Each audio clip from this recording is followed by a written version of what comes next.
এই স্যার ভাই বলা গিয়েছে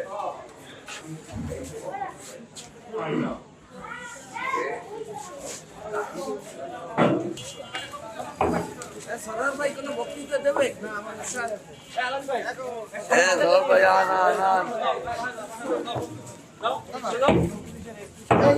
আসলে আমরা সম্মেলনে ঢাকায় গেছিলাম, তো আসার পথে পর্যাপ্ত কুয়াশা ছিল নদীতে। আসলে লঞ্চের কারো দোষ ছিল না, যতক্ষণে দেখছে ততক্ষণে তারা মুখোমুখি হয়ে গেছে, এই জন্য দুর্ঘটনার শিকার হয়েছে।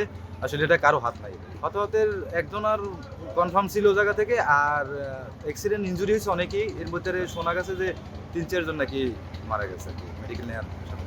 দুর্ঘটনা তো ভাই কুয়াশার জনিত কারণে, প্রচুর কুয়াশা ছিল নদীতে। আসলে লঞ্চদের তাদের কোনো দোষ না, আসলে বিষয়টা এত পরিমাণ কুয়াশা যে ফোকাসে ধরেই না। ধরছে তো ভাই চাঁদপুরের পরে আর কি বিষয়টা, মেঘনা নদীতে। আমরা তো সবাই মূলত টায়ার্ড ছিলাম, তো সম্মেলনে আসছি সবাই ঘুমাইছিলাম। তো রাত্রে 2টার দিকে এই ঘটনাটা হয়েছে। আমরা শব্দের আলাপ পাইছি, পরে বাইরে দিয়ে যে লঞ্চের গায়ে মাইরে দিয়েছে। পরে ওই সময় মনে করেন অনেক চিলেছিলি, লঞ্চ নামাই চলে আইছে, কিন্তু লঞ্চ এত কুয়াশার কারণে মনে করেন লঞ্চ আরেকটা দেখতে পারে না আর কি। এই কারণ জালকারি আসলে অ্যাডভান্সারে কেউ আহত হয় না, কিন্তু ওই লঞ্চের কিছু মানুষ আহত হয়েছে।